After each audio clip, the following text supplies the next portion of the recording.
lead toward a North Star. And what do we all care about? We all care about raising our kids in an environment that we hope will be better. And we all care about truth, and we all care about each other, and all this. And so I think it's very important that we get, to a world where we are leading by example and with a North Star rather than leading by fear.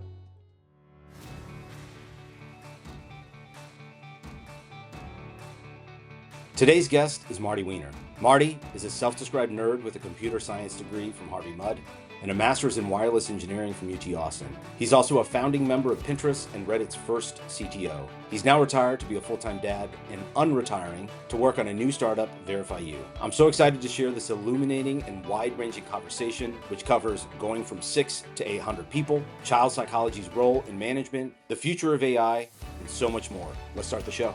First of all, it's so great to see you. Thank you for being on. In full disclosure to the audience, Marty and I went to high school together, but we haven't spoken really since we graduated 25 years ago. Yeah. When did 25 years happen? Holy moly. Yeah, it goes by. I didn't have this kind of gray hair back then. It goes by pretty quick. So you've accomplished a considerable amount in that 25 years. Not just in your breadth, but in what you've accomplished in business as well. And I know you've got some exciting projects that have just been released and are underway. So I want to talk about those. But for the benefit of everybody listening, I sort of want to dive in first into Pinterest. I know where it is now. I remember watching it sort of from the sidelines. It's a little bit like boiling a frog because it became something far more gargantuan than it seemed at the onset, and became a sort of zeitgeist player, right? I mean, it's a very commonly used app. Talk to us just about the inception, how you got involved. And I got some questions about it, but I want to hear your take about that beginning and sort of all the way up until when you eventually sort of left. Yeah. Let's see. So, first of all, I hate sleep. It's just so boring. You go unconscious for 8 hours. I don't know, what a waste of time, So, I used to have, I would work on projects on the side all the time. This is like 2007. And, I was never happy with whatever I was doing at work. Like, that was fine, but I wanted to build my own stuff. And so I built a bunch of stuff, maybe 10, 15 startups, and they never went anywhere. And I met these two guys, Ben Silverman and Paul Sciarra, on Craigslist of all places. And we grabbed Starbucks, and I'm embarrassed to say, I think I got hot chocolate in front of, these now 2 billionaires. But anyway, and we started chatting. They had an idea for an app called Tote. So the iPhone had just come out, and you could start making your own apps. And so, like, wouldn't it be cool if you could go window shopping on an app? This was all new back then. And so we built that. But it was ahead of its time, which is another way of saying it failed. But I had a couple of problems. One was, back then, you didn't have internet everywhere like you kind of do today. The best you could get was the Edge network, and it was like you could measure it in characters per minute almost. And then most of the time you didn't have it. So we were trying to figure out, well, okay, how do you make an app like this? So you would open the app, and the first thing it would do is it'd take about 3 minutes to download the catalog. and then companies did not want to give us their data. They were like, why would we give you our data? Like, why would JCPenney's give you our catalog? It's like, so we can resell your stuff. We can get you more money. And it seems so normal today, but back then it was, I guess, silly. And so, well, that app failed. But then a few months later, they were like, we're making this thing, we're calling it Pinterest. I was like, yeah, I got a mortgage and 2 small children, but yeah, let's do it. And a steady paycheck. So that steady paycheck kind of went away, or it was steady for, it actually ended up being steady, but it didn't, most startups fail. What were you doing at the time, by the way? 1 in 20. I was at a really awesome company as a compiler writer, pure nerd stuff, deep in the weeds. Unfortunately, the company's just it was in such a difficult space to compete that it eventually, I mean, it's still around today, but we had a whole hardware division that we had to fold up. It just was too hard to compete with companies like Dell. But it was really cool for an engineer, especially a new engineer. I learned a ton. You can But curse. I wanted to make my own. I learned a shit ton. And then, but I don't know. I wanted to build my own thing, and so the Pinterest thing that popped up, and I joined them, and like a month later, the shit just hit the fan. I mean, it just started going, and nobody knows. Some people ask, "Well, why did that happen?" I said, "Well, luck. I mean, a lot of luck. There was no strategic plan. There was none of that. It was just, a good insight into what the world may have wanted, and a lot of luck. In fact, the early version of Pinterest was more of a like a bookmarking site. And then as people started using the site, we realized, wait a minute, the way they're using it is on products, and a lot of them happen to be women. And so we didn't even really pivot the company or change it in any way that I recall. It just sort of started becoming that, and so that's sort of the way the company, moved. And from January 2011 to like mid 2012, I didn't sleep because the site, we only had, see, the two founders. One was trying to do a little bit of coding, but he wasn't an engineer. He was really good at at VC stuff. The other one, Ben, a really great designer and product visionary. Then me and a few other engineers. And the site just started growing about 10% every week. And when that happens, there's no planning ahead. There's no strategy. There's just try to keep your hands on the reins of this, runaway train. And so we would just do our best every day to try to get tomorrow better. And so just, then I actually could have used some of that sleep. But I think I pulled all nighters once every 2 weeks. And I was fixing the site everywhere. The weirdest place was on a paddle boat with my 3-year-old crawling all over me when I had my laptop, and I think at one point some birds started attacking me while I was on that paddle boat because I got too close to their nesting area. But I was able to fix it that day and get back to paddle boating. That, But yeah, so so that was just a whole year of craziness. real quick, so what was the distinction in what it became from what you had originally envisioned it being? Originally, I think it didn't change much, honestly. Today, it looks so similar to what it originally was. It was a place where you'd have boards and you could choose stuff that you liked and you could save it or pull it in from online. But the design looks like, if you held up the one from 2011 to today, it's damn similar. But the way people used it wasn't, I guess, what we had originally intended. So I call it a soft pivot. We didn't actually change anything. We're just like, oh, this is the way they're using it. Go at it. And I mean, later on, years later, of course, the product would offer more things to support that, and the things underneath that underpin it. And how big was the team at this point? In 2011, it was the two founders, uh, three engineers, and one community person. But And you were so spearheading all of the back end technology component. the back end was me and one other guy, and then and the front end, and then we had one guy working on the iPhone app, and there was no Android really at the time, or I guess it might have been earlier. We weren't working on it yet. And so there's really only two of us on the back end. And there was just, every day it would break, and it was usually because database problems most of the time. Because, when you design a site, the way I like to think about it is, when it's a startup, you want to optimize for speed and agility of dreaming up your idea, because the whole point is to build an MVP, which needs a hypothesis, and the hypothesis is, does anybody give a shit? And Yeah. so you're wiggling around trying to figure out something that somebody might like, right? But when you're doing that, you are definitely making something that usually will not scale. So like an example, on the database, you may say, count all these things together and give me a number. Well, at scale, that just breaks rapidly, because the databases can't keep up. At least the databases at the time. Maybe that's changed over time, but it is, there's certain queries that are just hard for databases. And so then you spend basically the year and a half is spent optimizing all of that, and pulling stuff out of databases, putting it into faster places, things like that. So about a year and a half, but by then, 2012, things had stabilized. We were starting to actually be able to hire up a team. We had raised several rounds.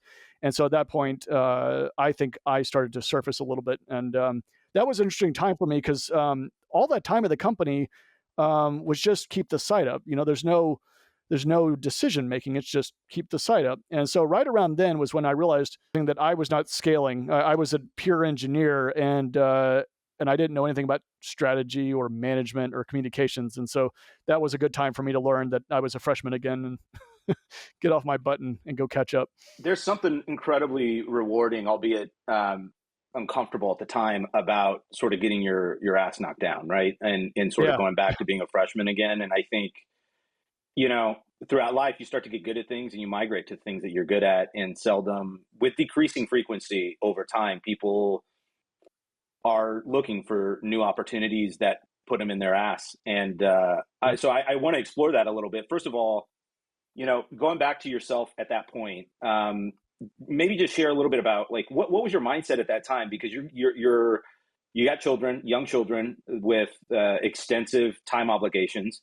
You had a steady paycheck, which for all intents and purposes was sort of the American dream, right? I mean, you got several Yeah. degrees, you're incredibly bright, you're monetizing that success, but you're pursuing side action.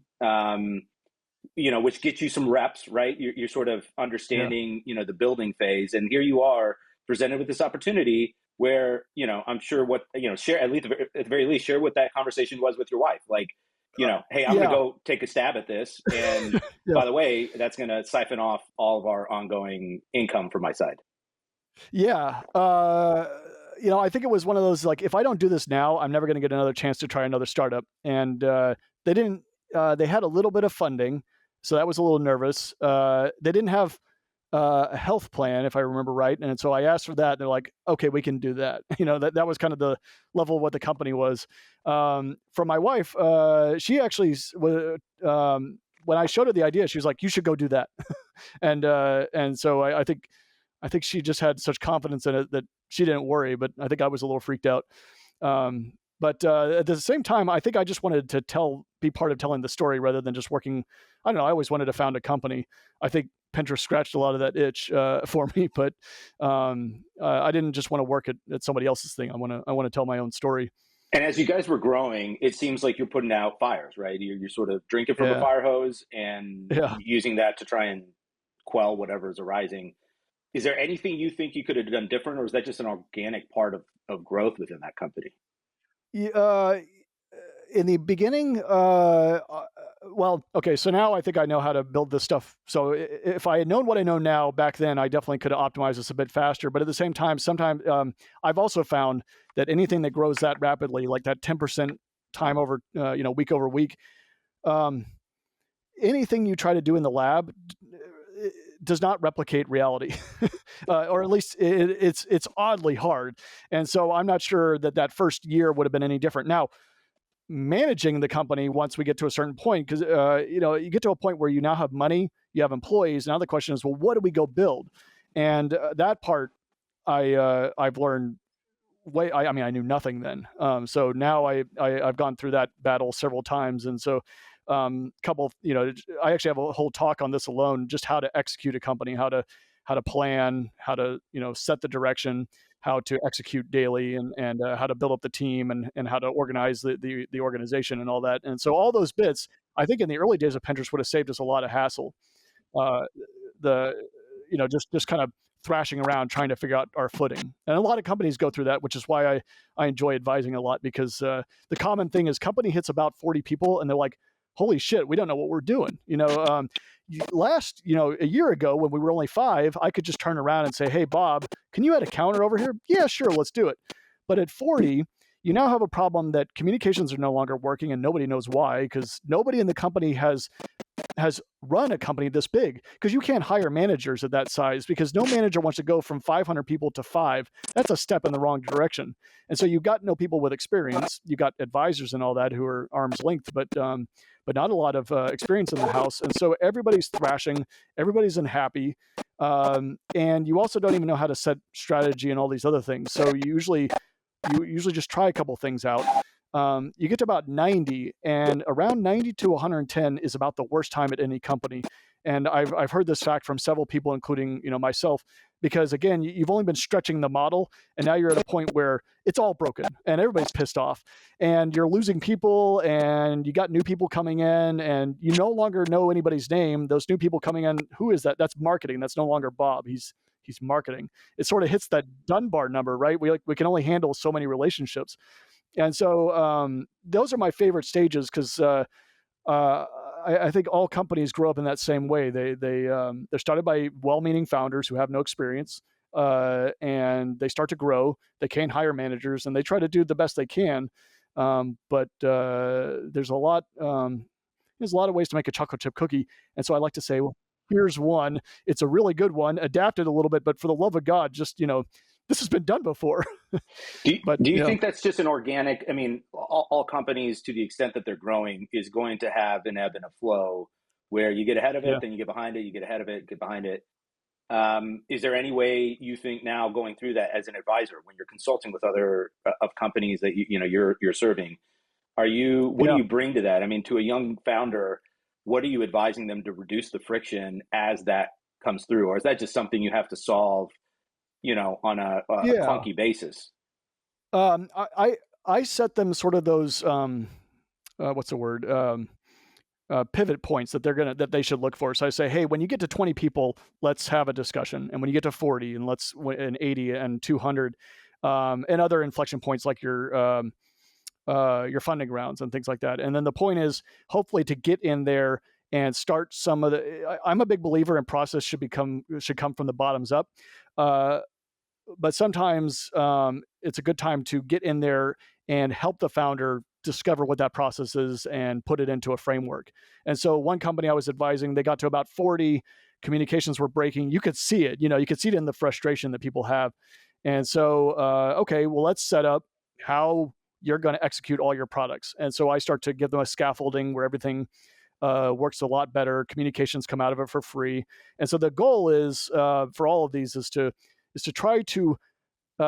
I agree. It's a total ebb and flow. I guess what I'm trying to do is help them not get sucked out by the waves as badly as I have several times. And then Yeah, maybe taking a step back from a higher vantage point. Not all founders have the DNA to be uh, CEOs and leaders, right? I mean, there's it sounds like from your discussion, and I think a number of our experiences where there's a critical mass, right, above which things start to become unwieldy, and yep. you end up having to build different systems because prior systems are no longer working.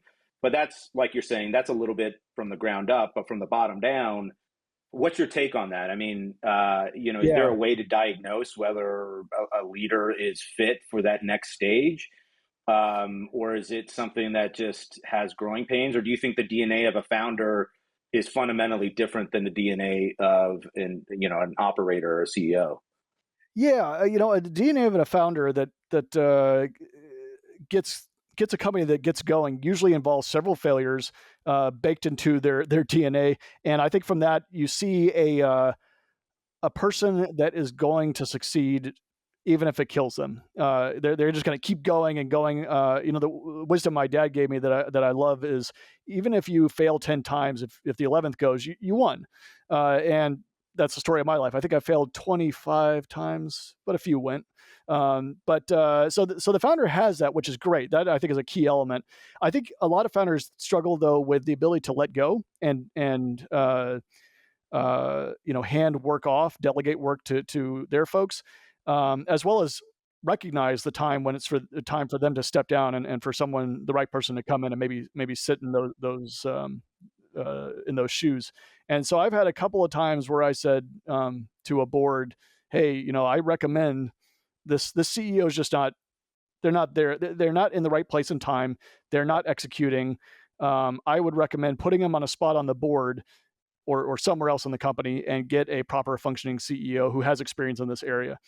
And that can be its own problem. In fact, Y Combinator, are you familiar with them? Yeah, for everybody out there, they're an angel, kind of like an angel group, very large and very successful, and they hand out about $500,000 checks to new founders. And one of the questions in their questionnaire I love is, who's your CEO? And I think, are they willing to step down if needed? And I think that just making sure that person has self awareness that they may need to let go of that role, depending on the company too, of course. So by the time you left, how big was the company? How big? So that was 2015, and I want to say maybe about 800 people.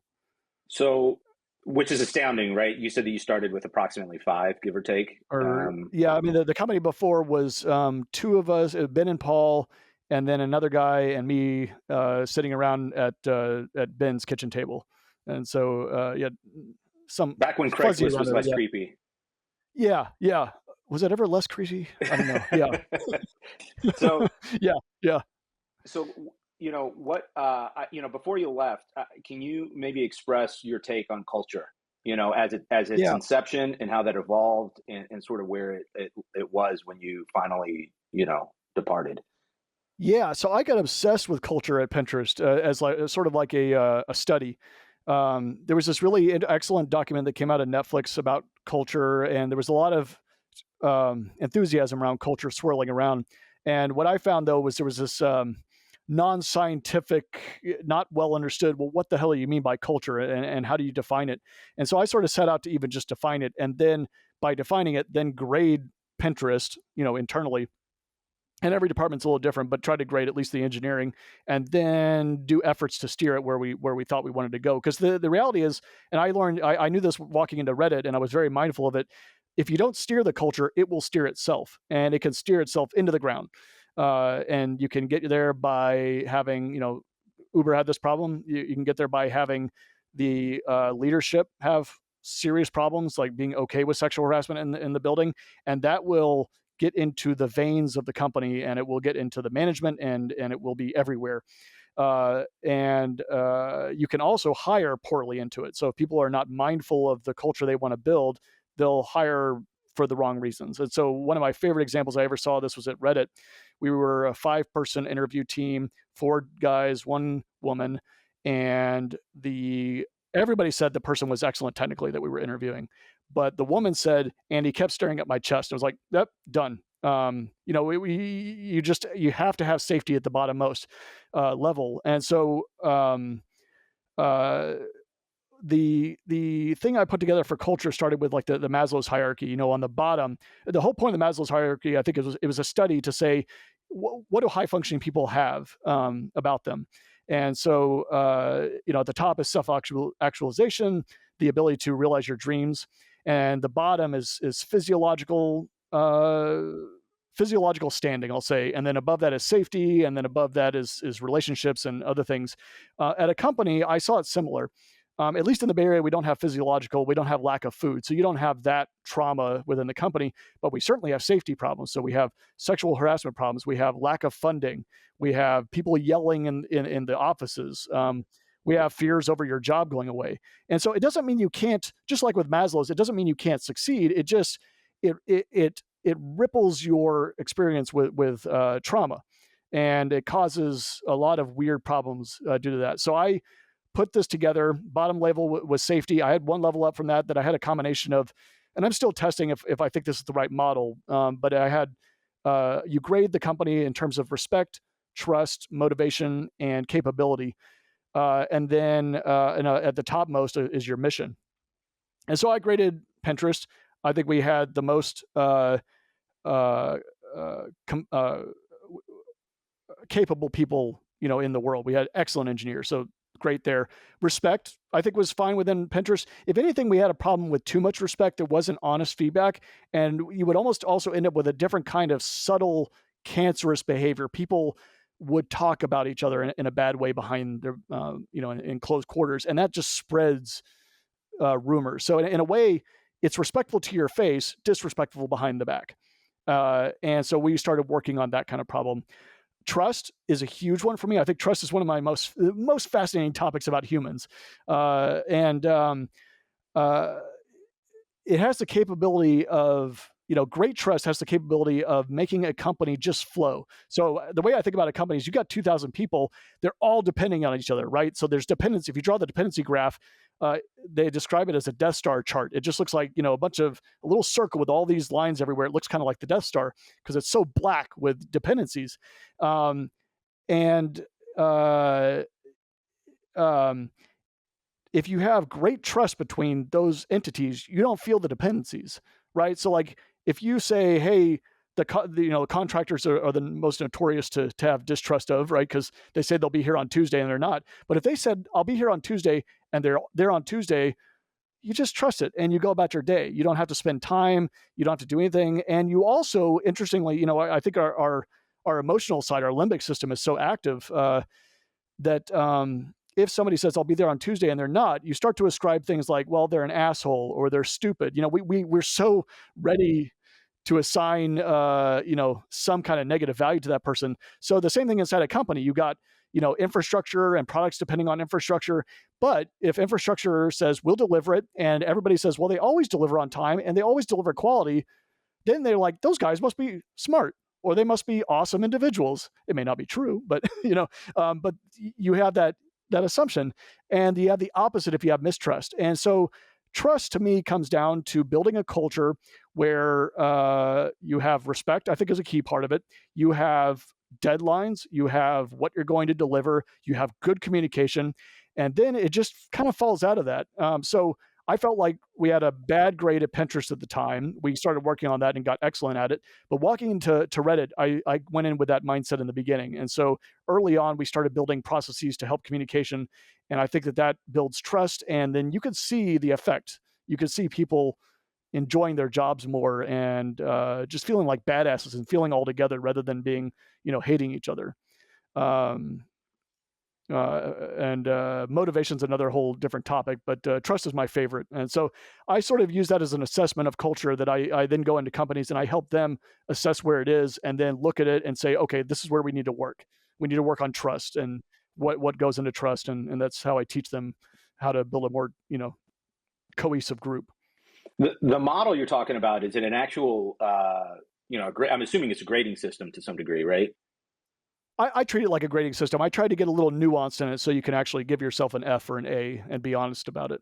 So I'm curious. So I think trust and respect have a lot to do with each other. They're distinct but related in some ways, right? Yeah. And you're talking about respect, and first thing that comes to mind is sort of passive aggression. But that's not necessarily specifically what you're referring to. But I don't think it's excluded either. On the other hand, I've heard stories about Bridgewater where you're actively rating the person who's speaking in radical honesty, and I can sort of see how that can be self defeating as well to some degree, because it can decrease the motivation of somebody wanting to speak up if you're constantly being knocked down. Yeah. How do you Right. find that balance? Like, if you're improving this, first of all, at Pinterest, and I want to verge into Reddit because I think this makes a lot of sense. But as you're going out of Pinterest, and I want to ask you a couple questions as we exit that part of the discussion, but how are you successful at implementing improvements? Some people are receptive, other people's aren't. How do you approach that without imposing, attacking, Yeah. and create that trust in that dialogue? Yeah. So part of it is you set expectations of what good behavior is, and you hold people to it. So I happen to also be on a group that I started forming around. We wanted to formalize levels inside the company. So what does it mean to be a level 2 engineer versus a level 5, or a senior engineer versus a staff engineer. And so we started to really carefully codify that. And I really like what we built out. I could share it with you and you could share with the group. Uh, but it helps to really define what makes a great engineer. It doesn't work in other disciplines, but it could be adapted. And we had sort of 4 pillars, and I'm going to embarrass myself I'm going to have to rederive some of these, but I think leadership, communication, competency, and what was the other one? Strategic alignment. And there are 4 different major bubbles of what an engineer needs to be able to do, and they're all important. So if you're great at coding, but you're not good at leadership, you're only going to be able to progress so far in the system. Because the way I see it is, engineering is all about scale. And so you as one engineer is, a great engineer who can build great things, uh, is great. But if you can inspire what we call a 10xer and get 10 people on your team, building something amazing, then that's the next level up. Separately, I also had management levels, and I actually did something where we said management and engineering, not managers and non-managers, what we call ICs, individual contributors. I wanted to make sure there was no motivation to be one or the other for the wrong reasons, for money, for impact, and so we made it so that all the way up, if you're a manager or you're a great IC, you can make the same pay and you can have the same kind of level of impact inside the company. And I think that's key for making sure people go in the right direction. Um, but then separately from those pillars I outlined, we also had behaviors. And we had, inside a company, you typically set up values, and I say you should only have about 3 or 4. Some companies go nuts and they have 16, but those values are behaviors that we see in the company are either necessary for our survival or necessary in the moment to help steer in a certain direction. And so, a common one is, uh, customer first kind of principles to make sure that people are pointing in the right direction. But another one is if the company has challenges with respect or variations on respect, starting to set people in that right direction and saying, hey, look, this person is a great engineer all around, technically and communication and everything else, but they are just kind of an asshole, and everybody else around them doesn't want to come into work because of this one person. And so you can do the math and say, okay, the right thing to do is either fix this person or fire them. Unfortunately, it usually leads to a firing. It's one of those challenges. But by building up the levels and a promotion process that centers around these kind of behaviors that we want people uh, to not only behave like, but also to get others to behave like, then you can start to steer the company in that direction. You also put that into your hiring. So inside the hiring, you have technical interviews and cultural interviews. You make sure the person fits there, and is not going to deviate, but only enhance your culture. Another trick I love, by the way, this is one I did a lot. Is a new person joins, and you deputize them, right? You say, "Hey, we really have this challenge with X, Y, and Z. Will you help me, do it?" And not only do they then embody it, they help you build your culture in the right direction. And so that was one of my favorite human tricks. Child psychology and marital psychology have been the most helpful things I've ever learned. I've had engineers hate me for this, but child psychology is perfect because we're all children with a Absolutely. little bit of layers of yeah, with a little bit of layers hiding our emotions, but Can you we still can you get give an pissed off. example of that of Oh yeah, what yeah. what's been So most beneficial?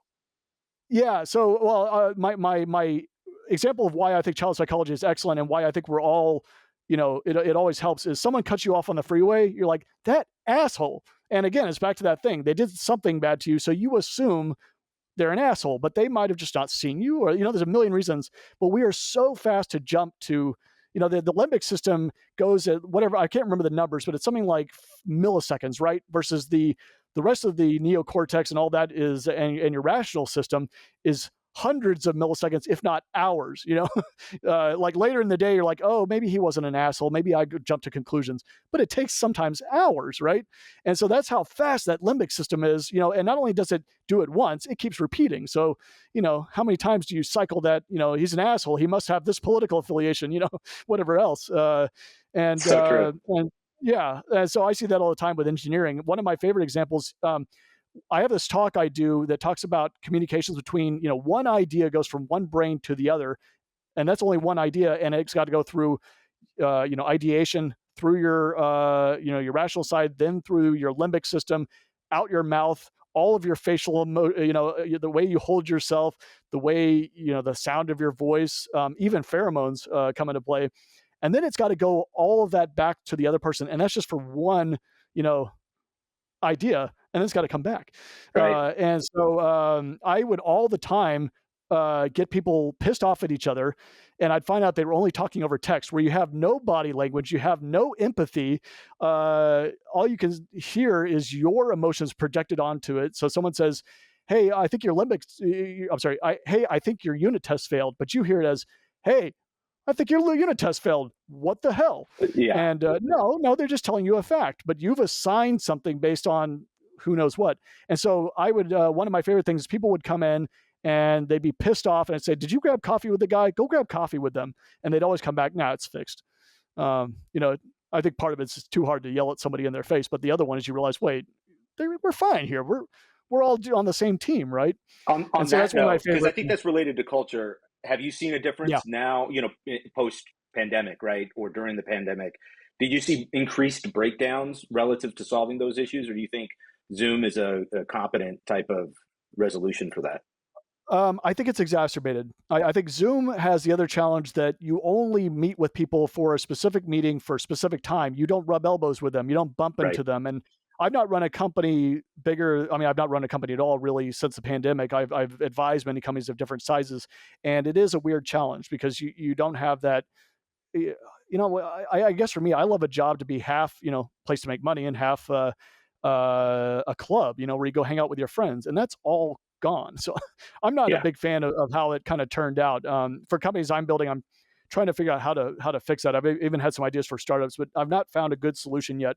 One cool idea I saw is one of the guys who was early at Pinterest went off and started another company, and I sat with him for a little while. He and the other guy were just in different states, just how things shook out. This is before the pandemic, even. And what they would do at the beginning of the day is they would just turn on Discord audio. They didn't have anything to say, but it would kind of connect them. And I thought that Hmm. was really cool. And so, you're hearing sneezes or just joking around, or, but it connects the two people in a way that, you know, I think is very necessary as opposed to just meeting for the meeting and then a little bit of chit chat after. And so I think it's a big problem and one we've not at all remotely solved yet. No pun intended. Yeah, I hear you. So, as look, I mentioned this, but as we pivot to Reddit, what two questions? Leaving Pinterest. One, what for you was the determining factor in making the decision to leave? I mean, that for a lot of intents and purposes, That's that my was baby. probably one of your Yeah. babies. Yeah. To leave, and then sort of what's one takeaway specifically relative to scale? Scaling that team as you did. What do you think? What advice would you give yourself? As a younger person in accomplishing that. Yeah. So I left partly out of happenstance. The current the regime at Reddit was just struggling with a number of issues, and I think had been determined. I didn't know this at the time, but it was sort of determined. I think by the board, it was time to shuffle. And so Steve Huffman had decided to leave his startup, and I think they were trying to figure out how to get him back as CEO. And I knew Alexis Ohanian through a few things, and so I grabbed lunch with Alexis, and we were just joking around about, hey, any chance your company, needs a engineering leader? And he's like, I don't know. What are you thinking? And I was like, I don't know. I don't know. And a little later, he's like, yeah, we do. So I started chatting with them. I actually met with Ellen Powell, who was the CEO at the time, and they thought I might be good for some kind of a strategic role. They weren't really sure what. But then I met Steve Huffman, and he's also an engineer, and we just sort of clicked, and we both had the same image of, Reddit had been around for, I don't know, like 6, 7 years, maybe longer. I can't remember what the math was, but it had kind of languished. It sort of was let go, bought by Condé Nast, and they didn't know what to do with it, I think. And it was just sort of bubbling. And despite every effort, it just never died, even though it just sort of was kind of puttering along. And so Steve and I were like, what if we just do good company building practices? We just build a normal Silicon Valley functioning company underneath this, because it was big in the world, but it had a lot of debt. I actually started to form a theory on, there's known debts. Technical debt, managerial debt is one that Ben Horowitz has a book, talks about in his book. But I started coming up with a whole bunch of other debts when I first got to Reddit, just to even quantify the problem, right? Because it was such a dumpster fire in every way. I mean, the cultural debt was a big problem. People were burning out because they could not hire. They didn't have enough people for the problem that the large problem that they had. And they had just gone through, when Steve joined, and I joined right after him, like a few weeks, they had gone through 4 CEOs in like 3 years. And so who are these other assholes coming in. You had another set of leaders who with promises. And so I couldn't just come in and say, "Hey guys, it's cool, we got this." I had to start from the ground up and start to build out a vision and everything. And it was this big mess. And so I met with Steve. We just clicked. He was going to come back as a CEO. I was going to join as the CTO, and we both just had a vision for, hey, let's just get this thing going like a normal company. We'll have things like an HR department. Wow, and a complete legal department and a complete engineering department and all this stuff. And so when I got there, it was about 24 engineers. It had lost a number of people. Some people needed to go. Some left because they were just sick of the turmoil. Excellent people in the building when I got there. And I talked to them, met every one of them. I started putting together sort of a plan, and it involved needing to build. I mean, first of all, we needed to hire, because hiring would take us out of the problem that we were only like 24 engineers for a company that should have probably had more like 300 or 400 or 1,000 or 2,000. But I think actually a good healthy number at that time would have been about 200 to 300. So at most, we were about 10% of what we should have been. And that was causing a whole bunch of turmoil indoors, because they were all just super stressed out. The site was going down all the time. They were burning out. They couldn't get sleep. And they had no trust that things were going to get better. And so the first thing I did is I wrote the scariest email in my life. I wrote to the board and I said, could we please have $1 million to hire a recruiting team? I have the contract here. And they're like, go. And so we did. And I got about 6 great people in, plus great recruiters, plus 1 operations person in overnight. And they were brought in so much energy. I was just happy to have them in the building, and rigor and all that. And they just started to piece apart the problem with me. We figured out who we wanted to hire. I brought in my whole team to work with them to figure it out. And then I think you just started, over the next couple of months, they started being, my team started to feel confident that something was changing, partly just because we had talent coming in. I also felt like, back to my point, that here's, another leadership team in 4 years. Great. It was important to me, and this goes back to child psychology. You set a vision, because, the way I think about it is, kids will forgive a lot of museums if you say we're going to Disney World at the end of the trip. If you don't tell them, they'll be upset with every damn bump in the road, right? And so and they'll still have a bunch of emotions. And so I actually was half therapist, I felt like, and half all the other things you got to do. And so I listened a lot, and I tried to do. Back to marital psychology, active listening is one of my favorite exercises. It actually, there's great documents on it from the State Department, because really, to me, it's about listening, letting people get out of the limbic system, get into the rational side. And so we do this all the time with my children, and it works amazingly well. Can you give an and so a example lot of of that? listening. Yeah. So somebody comes in and they're just super upset about, I don't know, hey, Fred, that asshole, he broke the build because he didn't do unit tests. And so I'm like, so I start reflecting what they said back to me. And what's going on there is, they are hearing you. They are hearing that I'm hearing them. And that's the first most Right. important part. One of the first things that I look for in a communication breaking down is somebody repeating themselves. So, because that's usually an indicator that somebody's not listening, and somebody's not getting the point across, or not hearing that they're pointing. There's so much nuance to the communication, and you want to make sure this person knows that you heard them. And so I almost robotically reflected back. I mean, you got to have emotion, you got to have empathy in the communication, but you say, okay, I'm hearing that Fred put back unit tests. You're frustrated with him because, I'm sorry, Fred broke the build. You're frustrated with him because he didn't do unit tests. You've told him in the past, and it still hasn't happened. Yes, you could hear it in their voice. Somebody heard them, right? Because almost certainly Fred is just, those two hate each other, and they've probably had that same communication over and over again, and they're just talking over each other's head. They're repeating the same remarks. It's just the communication is not happening. And so first you hear them, you validate them, they feel heard, they start to relax. And then at some point of enough of that, you get to a point where they will, you can start to move toward rational, because it's a company, right? We still have to make progress. With children, you don't necessarily have to make progress. You can just do the hearing them. They will come in, 3-year-olds super upset because they didn't get 5 M&Ms. They only got 4. That actually happened to me once. Anyway, you hear them, and you don't just laugh at them. You validate that. You say, oh, you're really sad because you didn't get 5. Yeah, and you don't have to progress. You can just hear that and let them get it all out. And for an engineer, it's the same, but you do need to make progress. So you eventually work towards solutions, and you also coach them into, well, okay, what is the challenge you're having with Fred? And that's where I guess I had to turn into a therapist. I'm not a trained therapist, but I had to become, you know, Functionally. one. Not to functionally, I'm a therapist, I guess. And so that was one of my favorite tools. You know, we're all children with this thin veneer around it, and so I helping them through that behavior, I think is really powerful. I'm sorry, I forget what your other question was before that one. Well, I was asking, what takeaway on scale, and what was the impetus to moving on? It sounds like you were approached. Yeah. Yeah, I was approached. Yep. And I felt like I wanted to really push myself. I had learned a lot of Pinterest, as I was saying. I got to a point of Pinterest where I was like, holy crap, I don't know anything about how to be at this kind of large company. So I then spent the next 3 years learning everything I could and just being a freshman again. Another thing from my dad, he said, "You're always a freshman." I'm like, "Damn it!" At some point, I want to know what the hell I'm doing. Yeah, recently got into scuba diving. I'm a freshman again, and so I learned a lot.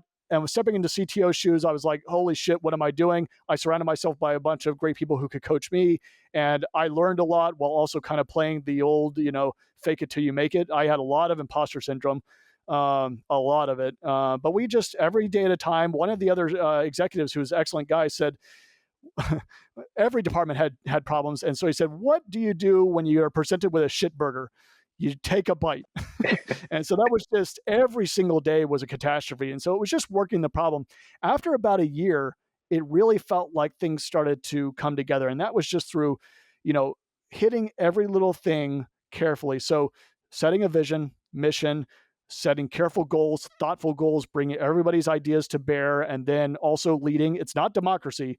It's you still have to lead, but bringing everybody's ideas in, um, helping move the culture in the direction you want to go, helping hire competent people then, and then building the communications so that you build trust within the team. I had a lot of problems with trust when I first got there, and we saw the trust really improve. You could see it both in the surveys and just the way people referred to other people. You can kind of see it in the way somebody talks about the infrastructure team. Are they pissed off, or are they yeah, I'm going to talk to them on Tuesday. I'm talking to Bob. He's great. Respect was a big part of everything. And so you just start to see that kind of build together. And I remember, what was it? 2 years after I had started, I actually took a hiatus and came back as an advisor, as in the department of the CTO, and that was awesome because I could just do fun stuff. But one day, Steve Huffman said something like, "Boy, we haven't had a lot of catastrophes in the last month," and I was like, ah, you know, finally getting past, catastrophe every single day. But another big part of all that was building an excellent executive team. That was sort of one thing we started. I brought some great people I knew at Pinterest. We hired an excellent VP of engineering. We already had a great GC, a great, VP for sales. And once you have great people at that level, a great VP of people, also excellent person. And I was sort of going off of a quote from Ed Catmull's book, Creativity Inc., which I'm going to butcher. I'm going to paraphrase it, but it's basically, if you hire mediocre people, they will take a great idea and they'll crater it. If you hire great people, they'll take a mediocre idea and they'll either throw it away or make it great. And so to me, it was all about excellent people. And so we were very careful, and we a lot of luck too, I think, but we hired an excellent executive team, and across the board, you saw all of them just piecing apart their problem and doing great work. And so that to me was another part of it. Is I think hiring great people is how you're going to get there. So let's springboard off of these successes and talk about some additional challenges. So you went to Reddit in Yeah, 2015. yeah, I'm going to ballpark it, but 2016 was an election year. And yeah, I think Reddit yeah, is a unique site. And since then, I think politics is an easy subject to pick on. But yeah, it's been elsewhere. The polarization of increased silos, people sort of speaking to other people who want to hear the same thing. They want to be yeah, validated, but not contradicted. Our discourse, I think, generally speaking, yeah. has changed fundamentally.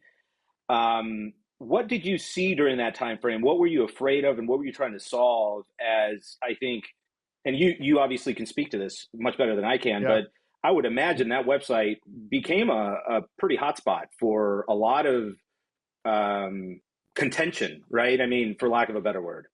And also just falsities traveling around. I think it's still a major problem. I think there's a let's see, I'm going to try to tackle this on a couple different levels. One is there was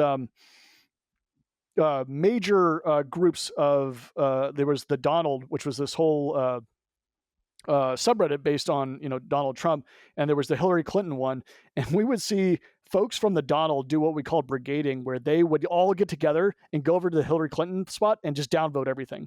So there was just sort of that, and there was also this idea of this thing we were starting to call fake news, which was these coordinated efforts to try and get one idea to bubble to the top.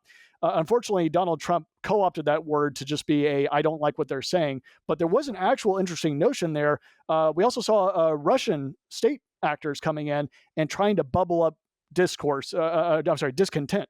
And so we were trying to understand that problem because it was a whole new. I'd worked on spam and fraud and all these other interesting areas and abuse, but this was a new one that was unlike anything we saw before, because the other ones are usually smaller actors or they're constrained in some way by money. But state actors are well-funded, well-motivated, and not constrained by anything. And that was a whole new interesting problem that we had to work on. So anyway, yeah, you had this challenge of major groups fighting with each other.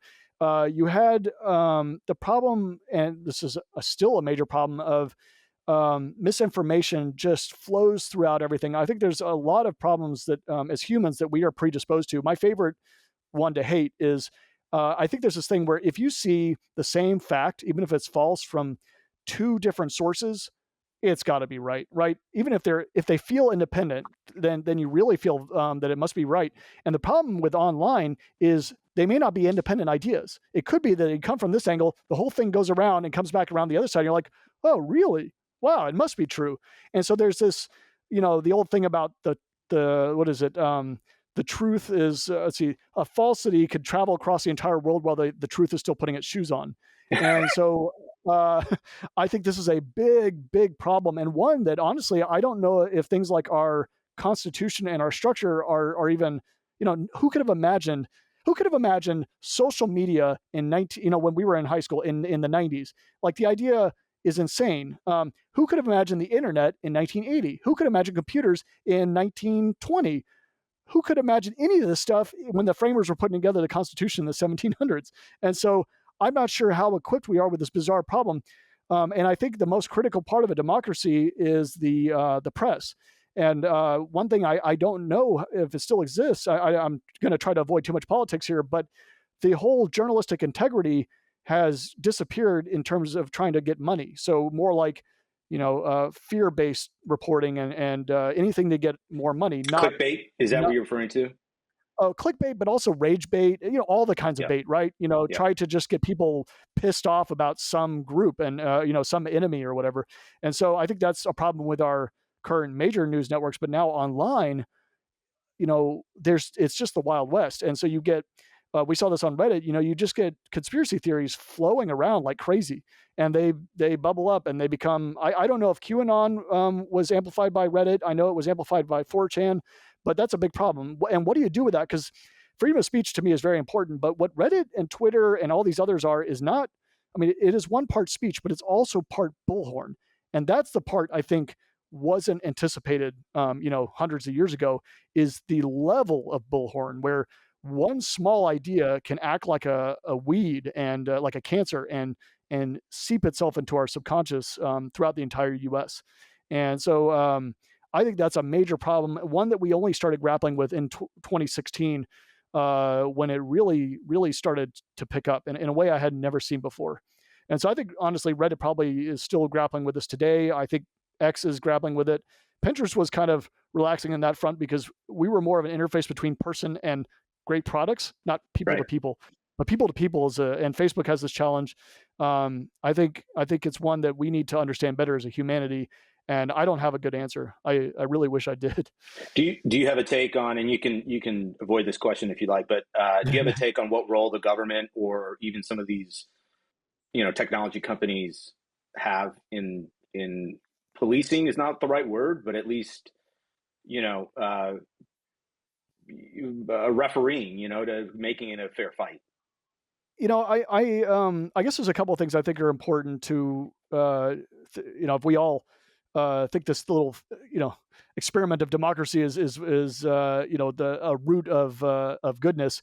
I think for good democracy, you have to have a couple of, well, actually, let's say it this way. I think we have to have a couple of common agreements, and we have law, we have democracy, and we have truth. And if as long as truth matters, then I think we're good. But if truth does not matter, then we have no basis for any kind of society.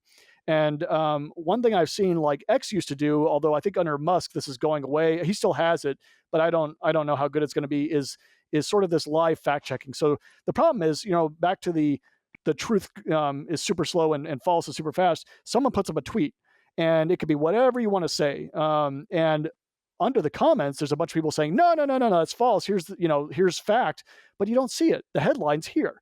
And so now they have a little thing below that says, adds context that other people are adding. And I think that helps some, so people can't just spread these falsehoods. I think Reddit probably could use some kinds of features like that, so that at least you have some sort of a basis for truth. Now, of course, the problem is, what is that truth, and who's adding that? And that's its own circular argument problem. One thing I found fascinating is with the growth of AI, could we got a problem. We all talk about biases in AI, but I'm wondering about AI used to pull out our biases and our truth. So imagine if on Reddit someone writes a comment, Trump is a Mexican.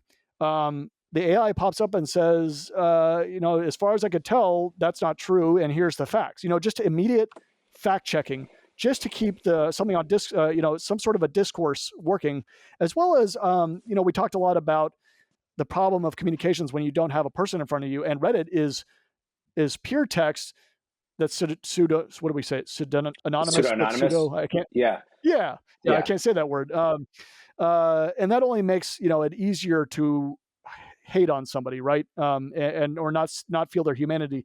And I would love to look from a psychological standpoint on tools that help people, recognize the humanity on the other side. There was one experiment. I don't know if it was successful, but it was something like, take a moment, use AI or something to detect that they're about to say something a little, vile or something disrespectful.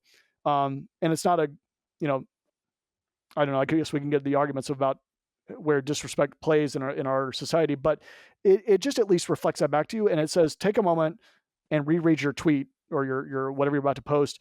And I guess the idea was to try to slow you down enough to recognize, what you're saying is not adding to the discourse; it's only doing something awful. And so I think we need to.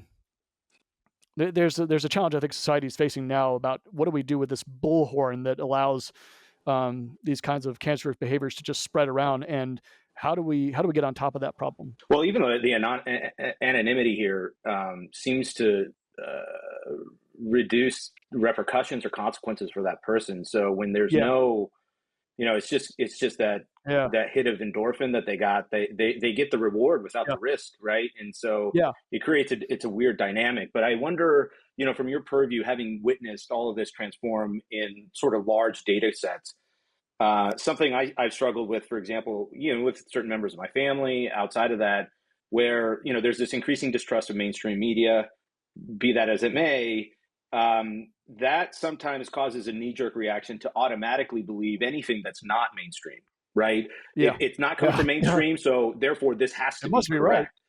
How do Yeah, do you have any thoughts on how to combat that as an individual, or any skill sets that somebody can use to sort of identify truth value? Because I mean, truth value yeah, even in high integrity journalism, whatever you define that to be, there's going to be some form of bias, right? The hope is yeah, it's yeah, balanced, it's presented with both, with a in the context of both sides, despite that bias, that you're providing an argument for the counter argument, that has enough airtime, so to speak. How would you counsel somebody, being able to witness it on sort of the yeah. inside? Yeah, I mean, we're all so predisposed to,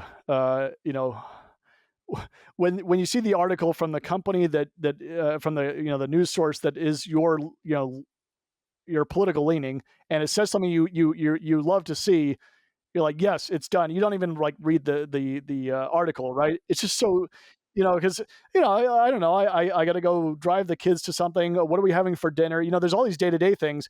I don't have time to research every little thing, and so it's so much more enjoyable to listen to the group that says the things I like to hear, rather than to go and listen to the group that says the stuff where I'm like, ooh, I don't like that, because I don't even want the stress of that. So, what I try to do, at least for myself, is, but even this is hard, is I at least try to identify the groups that I feel like you can go find bias reports, right? And the AP seems to be one of those that's a little more central. And so I try to find those that I feel like at least give a thoughtful journalistic, back to truth matters, going and facts matter, going in and actually digging out the problem and being aggressive about it, kind of Woodward and Bernsteining it until they get to the answer, and then presenting that. And The challenge is that that takes a lot more cognitive load, and it doesn't give me the easy, dopamine hit, right? And so I think to me it's about mindfulness. It's just hard to have that mindfulness when there's stress, because mindfulness goes out the window in a second. And so I, for myself, I've worked a ton on mindfulness just so that I can slow myself down, in the moment, and recognize when there's a problem. I just don't know how to put that at scale at all. What one idea I saw that was interesting, but again, I don't know if it would ever work, is there was a couple of startups that I don't think they did too well, but the idea was, let's give a perspective. Let's say, okay, so uh, Joe Biden has won the 2020 election, or we're calling that, right?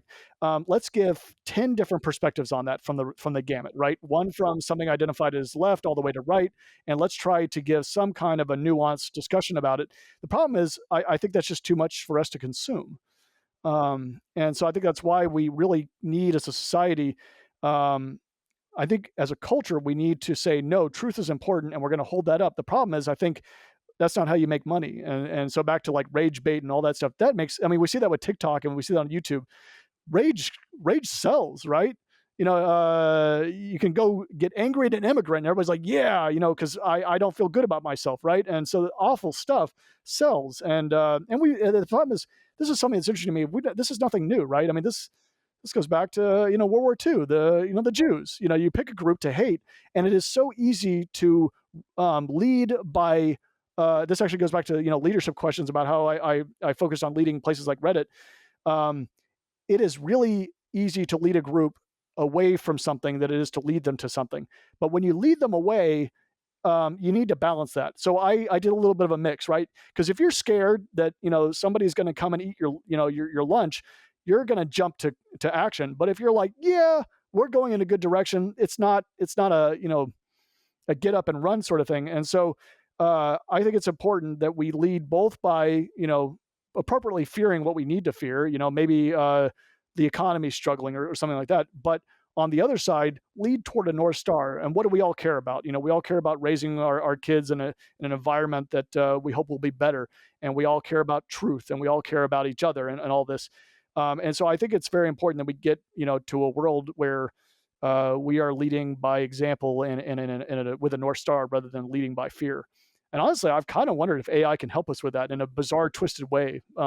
By somewhat, it is biased, but we can have it reflect us because it's really built on us, and get out there and apply it in various spots. I had this idea for a thing I was going to call, like ChatGPT. I was going to call it Congress GPT.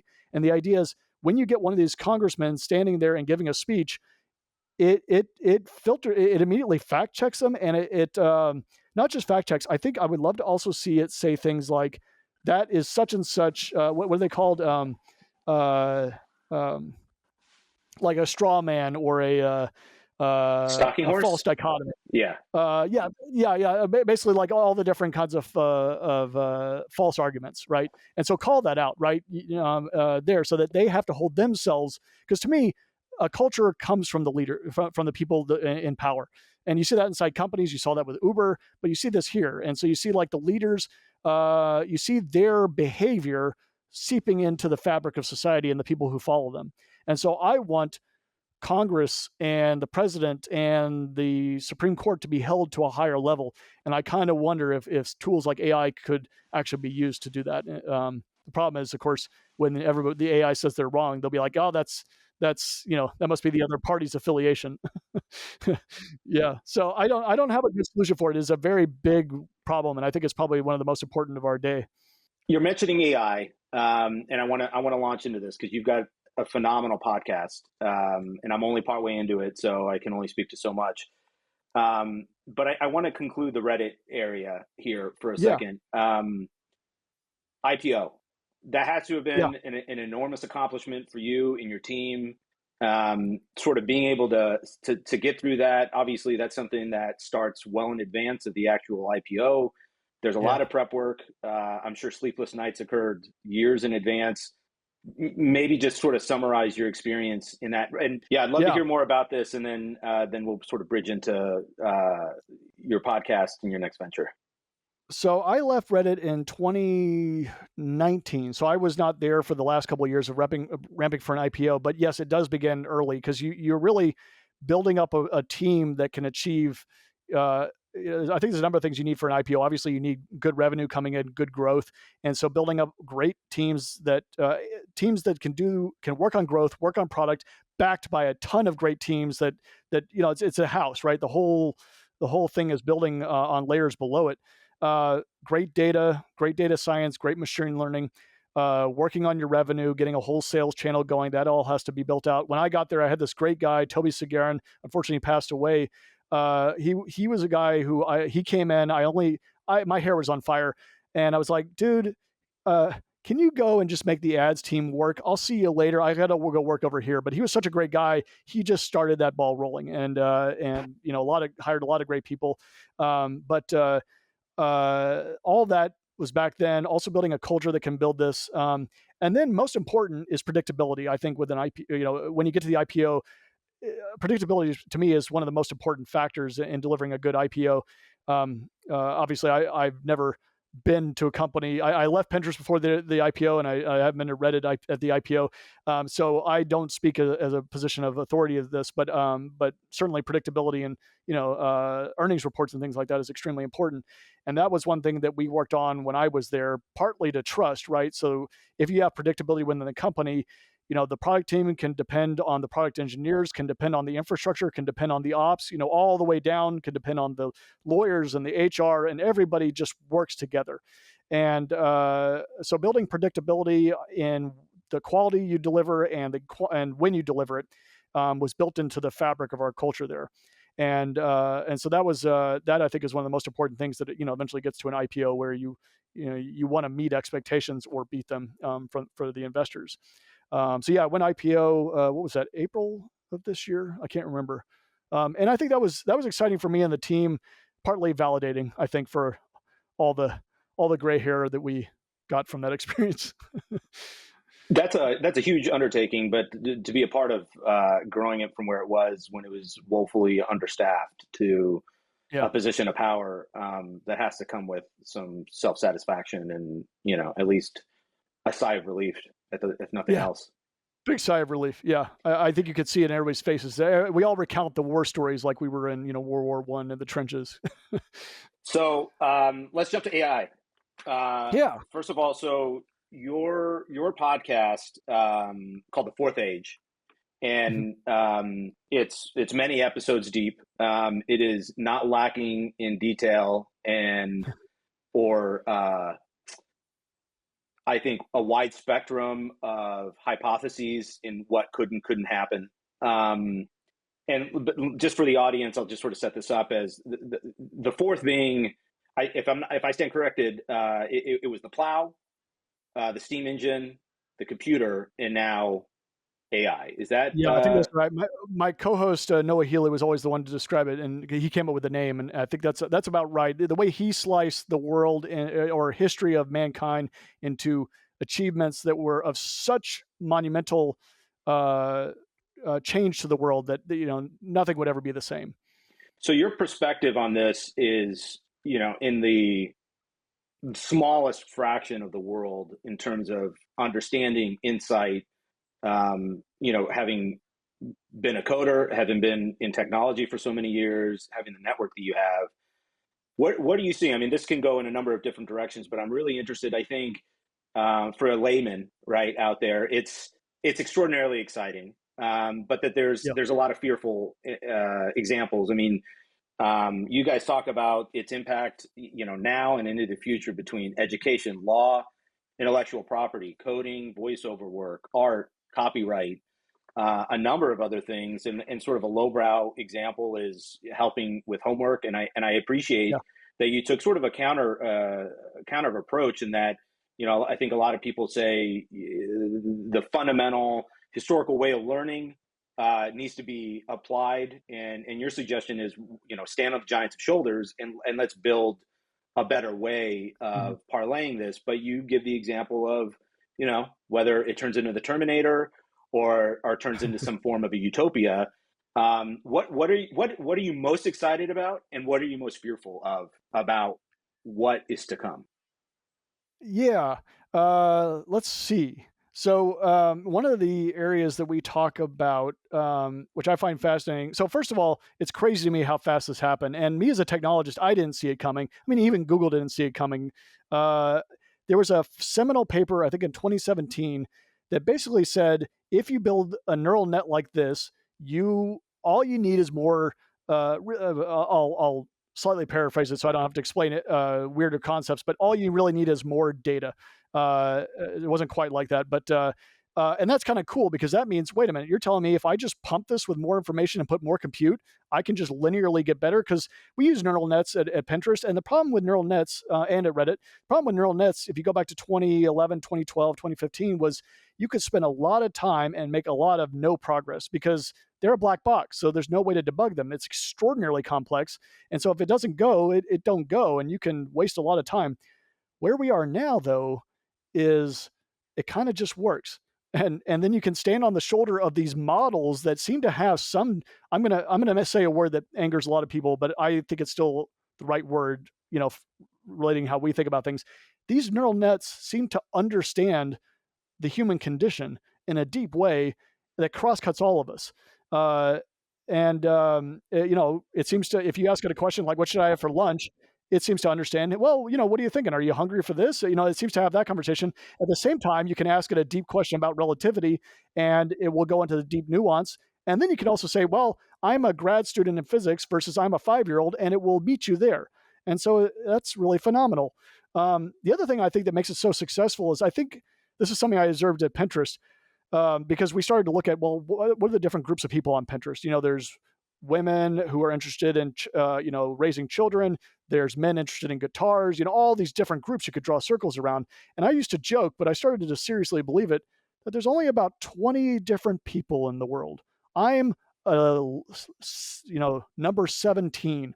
I'm a dad who makes dad jokes, likes to tinker on stuff, you know, and quite nerdy and likes my gadgets, right? I mean, there's a million of me, right? Of different, slight tweaks, right? And That's why I think AI is so successful. Successful, these like ChatGPT, is because we're almost all the same. We're all running the same hardware, right? And we're all similar in many many ways that we don't even know. And so I think when the AI says something and we're like, wow, how does it know that? It's because it's cross-cutting at a level we don't talk about, right? We don't talk about a lot of things, partly because maybe they're gauche or because we just don't talk about them, right? And I think that's where comedians are so good. They pull out these funny little esoteric things about us and they show them to us. And that's what psychologists do when you go in for therapy. And here's the AI, and we're like, wow, how does it do that? I'm like, well, because you're the same as 8 billion other people. I just pull out this fact to show you. And so that is fascinating to me. We got into the topic of, well, is it actually thinking, and when do we know if it's thinking? And that's where I started to wonder, is that the actual bar we should be talking about? That's what we call AGI, artificial general intelligence. And I don't even think that's the bar we should be talking about. I think we should be talking about if we have the perception of AGI, meaning we think it's thinking, because we can't prove the other. Hell, we can't even prove our own consciousness. Like, if you ever go Wikipedia consciousness, there's some fascinating stuff, but it's mostly like, hey, I got an idea. What if it's like this? We don't even know how to comprehend it because it's far too. I think for us to comprehend it, we'd have to have something exponentially more complicated than ourselves to look at our own source code and say, here's what it is. And so I don't think we can ever comprehend it if AGI is a thing. But perception of AGI, I think is quite easy, and we may already be there. And the idea I'm going for is, do you remember the Furby? It came out when we were in like a junior in 1997. Okay, so the Furby had a chip that is about the equivalent of like an old Nintendo from '86. It had had three touch sensors. They weren't touch; they were just buttons. It had one light sensor, not a camera, just light, and it had an audio sensor, not for listening to nuance, just yes sound or no sound. And then it had 42 Furbish words that would slowly turn into English words, common words, hello, hi, these kind of things, and slowly turning those. What it would do is it had the perception of learning because you'd be like, hey, it heard me. It had the perception of awareness, and it had the perception of some kind of an emotion because it would, get happy and sad and all this stuff. So it could emote to you, right? And that was enough that it got banned from the Pentagon and the NSA in 1999 because they thought this thing was listening and learning. It's a chip from 1986. The assembly for this, I looked at the assembly, it was released a couple of years ago. It's on paper. It was scanned paper. That's how primitive this thing is, but we thought it was real. People thought it was learning. So the bar is that low. And so, what if you had a little cat on the ground? It's a robot, and it is crying for its life. Now we're going to start having discussions. I see this in the future. Fox News says, of course, it's not a life. It didn't come from, some, higher power. And in MSNBC, of course, it's a life. Look, it's crying on the floor. We're going to have these discussions, I think, at some point, because we're not going to be able to know. I mean, and my litmus test for this is the Furby. You can look at the source code and you can understand what it's doing. It is simple state diagrams. It is not experiencing a consciousness in the way that I think we describe we are. But what if it is 20 quadrillion interconnected nodes and it seems to emote some behavior? We can't possibly understand this thing. So I'm almost making an ethical, moral argument, not a logical argument, that do we have to then ascribe the same rights we do for ourselves? And this gets to a funny discussion about, well, what rights we ascribe rights to cats. Not all rights. We allow us to euthanize them, so we don't ascribe the same as humans. But you're also not allowed to abuse them. But at the same time, I don't think there's not much caring if you go abuse an ant. So there's a hierarchy at some point that we say, no, this is a certain level where it deserves rights. And so how are we going to have that discussion when that comes? And I think I don't know where we are. We definitely went through a hype cycle. At this point, the hype cycle's cooled off, but for us developers, it's still getting fascinating. I mean, I code daily with this stuff. It does eerie stuff while I'm coding. I'm like, wow, it'll write a couple lines of code. I'm like, this thing is like a human. It's creepy. Again, it's because I'm like every other coder. We're all the same. We just don't know it. I'm writing the same damn lines of code that guy's writing. I mean, I'm making a startup that's sort of like a trusted social network kind of thing. And I'm like, I'm hoping it's a revolutionary idea that gets legs, but the coding is nothing revolutionary. It's a chat engine. It's got encryption. And so I'm writing the same code, not quite the same code, but damn close to everybody else. So it's again back to that funny little cross cutting that we're all the same. And I think that this thing is sort of, these AIs are able to reflect humanity back to us in a way we didn't realize that makes us all so much closer than I think we understand. Well, I keep thinking about I only saw one season of Westworld, but I saw Ex Machina, which was really eye-opening. And then I contrast that with when Zuckerberg and I think Dorsey were in front of the congressional panel, and it's like the questions look like that they're receiving from some of these congressmen and women are really telling of how large a chasm there is between what our government is capable of understanding and how far our technology is beyond that, right? I hope that our NSA is up to par there. The CIA, anything in the Pentagon, I hope is sort of following that. But dovetailing that with sort of singularity, the concept of singularity, where even Elon's company of what a neural network, where we're going to use that computational power inside of our own brains. How do you view that? I mean, I think this is sort of in line with what you're talking about. Is like, where do we draw the line between human and non-human? And just to take the Furby example and sort of fast forward it to Alexa, or which just turned on, unfortunately, and then all these other listening devices. It's listening to you now. Absolutely. Well, it's always listening to us, right? I Yeah, mean, yeah, they're aggregating that data for sure. But yeah, yeah, I am curious. Like, I do find myself saying please to that mechanism, yeah, and sometimes I yeah, use vulgarity because I'm frustrated with it. And like, it seems odd to be talking about that, to a digital machine. And you fast forward to autonomous cars. In LA, they've started to release Waymo cars oh, that yeah, you can yeah, you you know you getting can it? sort of Yeah, take as an Uber. And yeah, I think there's a large resistance to these autonomous vehicles because when look, it's still having accidents, all of this, yeah, but when you compare logical data to other people, the people driving versus these machines, it's pretty staggering the difference. But that yeah, notwithstanding, there's a huge delta in perception. And what if I think to some degree you're bringing up a moral question, and Noah Yuval Harari has sort of referenced this a little bit. It's like AI, or at least autonomous driving, is never going to get resolved until we answer the question, if presented with the certainty of killing either two people on one side or one on the other, yeah, which right, one right, do they right, decide? right, I'm throwing a lot at you, so pick what sort of speaks to you. But I am curious, in this yeah. moral argument, how are you viewing it? So, one thing I think is fascinating is the AI. I have a talk that I call the "Holy shit AI" talk, and I start that talk by talking about chess AI over time because I think every other AI is going to follow that story. And so chess AI sort of hit a major milestone in 1997. It was the Kasparov versus Deep Blue, and Deep Blue won in a tournament setting.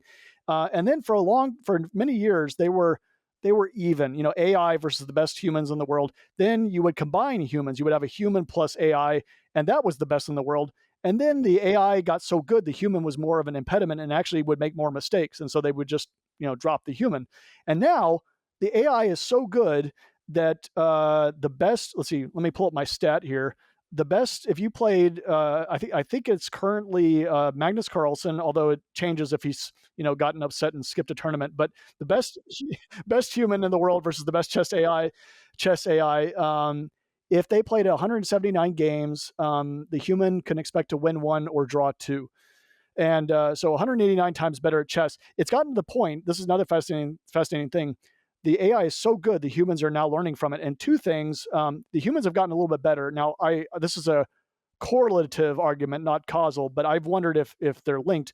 Um, I think the humans may have gotten better, at least in two dimensions. One is the AI teaching us new things we never could have imagined, like new ways, new strategies that it's like alien tech being handed to us, right?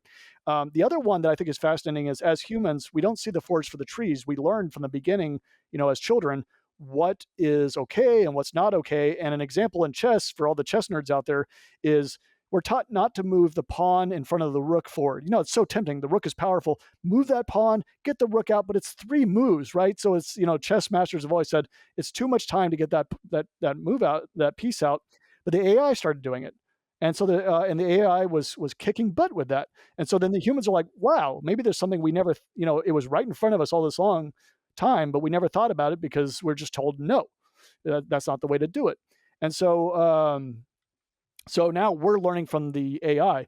And so one thing that I think we're going to see with all the other kinds of AI uses out there for medicine, for law, for driving, and everything else is actually, we see this with driving. Driving, let's see, I've got a stat for that too. We're somewhat on par. Waymo's getting on par with it. What is my stat there? It is, yes. Okay. So now take this with a grain of salt because I think it comes from Waymo statistics, but it wasn't far off from another study. 7 million rider-only miles compared to humans. The Waymo driver had 85% reduction in injury-causing crash rates, 57% reduction in police reporting crash rates.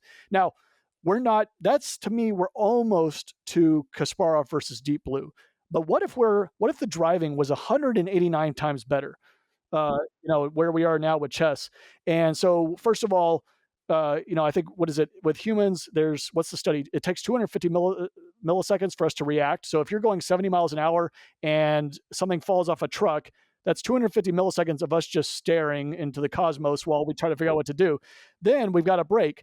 Then we don't have awareness all around us, right? So maybe not only do the AI save that 250 milliseconds, but it knows that the shoulder's free, get over there, and or some other crazy maneuver we never thought of because we're humans and we're taught by other humans to drive.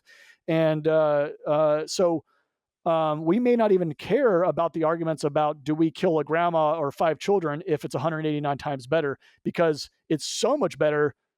Don't even, here's the thing. I imagine, are our grandchildren going to ask us, did humans drive?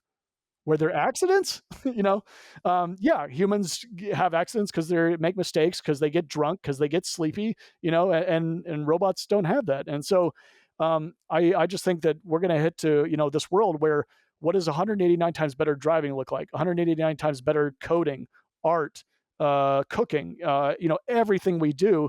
And at that point, we do have a funny thing about, well, for the longest time, the one thing humans have been the best at is thinking. A long time ago, we got trained. So creatures on Earth were no longer the most powerful or fastest.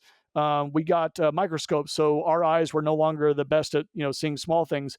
We got the ability to make chips, so it's no longer our hands that can manipulate the most fine things on Earth. And so we keep getting better, but still, intelligence is the last frontier. Well, also a few things that we can do with our hands that still make it worth having a human, but that's quickly going away, like driving. But if intelligence is the last frontier, what is our identity on this planet if we're now number 2? And I don't know the answer to that. So we actually, in this podcast, we explored a couple of sci-fis, because it was the thought was, hey, there's a bunch of people who've explored the idea that if yesterday we have AGI, what does tomorrow look like? And yeah, we have Terminator, we have Star Trek, we have WALL-E.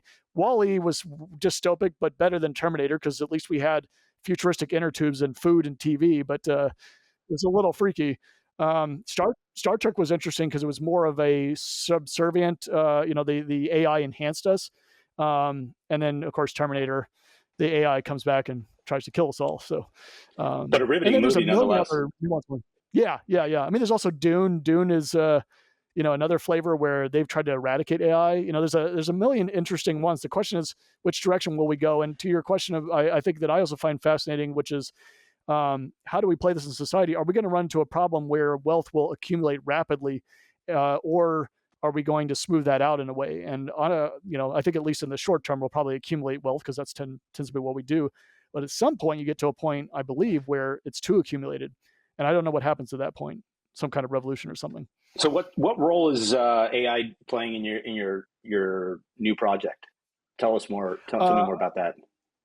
I've used it for a couple of things. I've used it for coding daily. That's GitHub's Copilot. It actually, as you're coding, if you just pause for a second, it will complete your line. It's not always right, but it is right a lot. And it is right in ways where I'm like, not only is it understanding what I'm trying to code, it's understanding the bigger intent of what I'm trying to make. And it's done some stuff that I just had to sit back and go email that line of code to someone and be like, look what it wrote.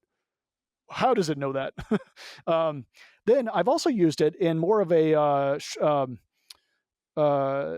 higher, not the coding part of building a company, but one company I'm advising, we actually used it for writing a grant, and it was very good at writing that grant, or at least the structure of it. And then we went back and of course filled it in, but it's really good with those structured arguments and actually make it, it's a little dry, but it has good structure, and it helps you not miss.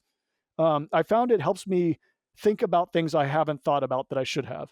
I've also used it inside a company to do like a back and forth, kind of like, hey, I don't have an idea of what I'm doing for this. I don't really know. Can you ask me questions that coach me into it? So kind of putting it in a therapy role has been excellent. And so I've been using it to help me build the other parts of the company, the non-engineering parts, the parts I have no clue how to do. And so what about VerifyU? That's the company I'm building, and actually that one's sort of a reaction to AI in a way. It started as a people being worried. You've got deep fakes coming out. You've got Microsoft VASA 1, which allows you to take a picture and make an avatar that's moving. I mean, for all you know, Marcus, I could be a VASA 1, and I'm not actually the real Marty. I'm an imposter. That's where we've gotten to, right? So how do you know for sure that you're talking to that person? And so I got really philosophical about, well, who is who and all this stuff. And I pulled it back to what I considered to be an actual useful startup. And so what I'm using is, it's a chat engine. It's a chat program like WhatsApp. But the thing that everybody who joins has to be vetted. And the current vetting I have right now is, you take a driver's license or a passport. I have a company that does this with extremely good security, called Persona. And they also look at you, they have you look left, look right. And then it makes sure that your ID is legit. And then what I've got is I've got a proxy for your identity. I've got the government proxy, because the government cares who you are, right? Like, they want to know that you are the licensed person that they've handed this license to, or that you go in for a passport interview. You're putting a lot of skin in the game. So there's, they vet you. You got to put in a lot of information. Then you got to go to a post office and sit there. And if you lie, that's a federal crime. So you're putting a lot of skin in the game to try and then make a fake document. So people don't do that. They have other ways of making fake documents. So that's a whole nother story. But I use that as a proxy from the government to vet that you are the actual Marcus. Then you use that to sign in. And now when I meet you, I can be certain I'm talking to you and that there's identity and accountability. And so if I meet you on Craigslist, I say, hey, let's go have this conversation here. And if you commit fraud, I have at least some chance to, Recourse. hold you accountable. Yeah. And so I think it's holding people accountable, but also preventing them from that behavior in the first place. And so that's what we're building. The interesting thing is, once you have people's identity carefully, I'm very careful about what we do with it, but I think identity is also important in the online world, because we almost swung too far to privacy, but there's sometimes you need identity and accountability. And one example of that is, there's a lot of, there's an EU regulation coming out where companies require that you have to prove that you're over 18. Well, how do you do that? You do that with a driver's license or a passport. But these companies don't want that. I know, like, coming from Reddit, I would not want to take that information. It's too spicy. It's too cumbersome. People don't want to put that into a place like Reddit. So what I'd like to do is build a safe place where you put that in once. And then when you go to a place like X and you want to prove you're over 18, or you want an actual blue check mark, yes, I actually am Marty Weiner, and here's the proof of it. It's one QR code scan, and I can share the information that you approve. So for instance, I can share, yes, you are over 18, but maybe nothing else, not even your name, right? And so then that becomes a really great way to share only those bits that you need to share for regulatory reasons or other important reasons, or where identity and accountability matters. And so to me, in the AI world, this became even more important, that we know that we're not only just talking to a human, but we're talking to the human that we intend to. So when I'm building that, it's interesting because I'm using AI to help me build it, right? I mean, use fire to fight fire in a way, but it's been really helpful to help me think through these problems. And so I've recommended to everybody, if they're not using ChatGPT, they're going to get left behind. And so for your, even if you're a plumber, figure out, how to use it to help you get better customers. Get more customers. How to write your, review. How to write your info on Google Maps. Just get really creative with it. I think one of our challenges that we need to do, that everybody needs to do, is to take a moment, and maybe even I tell people, take like 2 or 3 days, maybe a week, and force yourself to use it, and force yourself to see how you can get better at it. Because I think it's hard. We're all creatures of what we've been doing all the time. And so as a plumber, to do anything but go to the next customer, you're losing money. It's hard to do. You've got your routine, but you could be really amplified by this. This That is a funny thing, by the way. What's that? I love these discussions about deep AI, but they always end with the same thing. I've got to use the bathroom, or I've got to go pick up milk. I feel like that's what always happens to me, because at the end of the day, we're these funny little meat bags with maybe our brain just malfunctions and just sort of short circuits, and that's what we end up having to do. We're all human. It's extraordinary what you've been able to accomplish. I mean, I know that this wasn't something. Hair and... Well, it's well earned, right? I mean, it's seasoned, and at least you have hair, right? So, which is something that you just take what you get. Little thing up here. But you started. I mean, I remember you being in chess club as well. Back in the day, and sort of working really hard, and having several different interests. I remember. For as lean a guy as you were, you had the largest, most heavy backpack I remember anyone carrying, which I think is an earmark of what's stored inside your brain. But on a No. fundamental level, I'm curious, like, in order to produce this output, there's an extraordinary effort that goes in. And obviously, as you achieve more, you can exert less. The flywheel takes into effect, and you can accomplish more with less effort. But I'm curious, and this may sound like a stupid question. What's your daily routine? What's an ideal day for you? I mean, you're semi-retired. You've got a ton of interests. I could tell from your background that you're not short on hobbies. What do Yeah. what's your discipline here? Like, how do you approach your day-to-day activities? Yeah. Well, when it's primarily I'm the CCO of the house, the chief chauffeur officer. So I get a lot of what I call shower think time, and so that's a lot of time to just figure out crazy ideas I have and start to. But then the problem I have is I'm like, I gotta type. I gotta stop somewhere and type this stuff out because it can only rumble around in the brain for so long. But I just love to build. And if I don't build, like I stopped building for a little while just to have do some stuff, but I started to go nuts. And so I like this. Oh, I don't know if you can see it in that. Okay, there we go. That DeLorean, it actually flies. I got into quadcopters, and I had to build that from scratch, but I learned a lot building it in terms of aerodynamics, and the thing's made out of paper, and I had some bizarre problems where it would stall out the engines and it would just start to sink. But I just love to build that stuff, and if I'm not building, I'm sinking. So I actually, this is I guess a flip side on that. I need to learn how to mellow out. I love to build, but I also have such a hard time just sucking in, taking in the moment. So I'll find myself on the beach trying to figure out the next thing. I'm like, no, man, just chill out. And that's actually been a life difficulty for me, and I'm getting better at it, but it's not easy. I'll even find myself on the plane where I can't do anything because maybe there's no Wi-Fi or anything, and I'm still eating my food in 3 seconds because I've got to get to the next thing.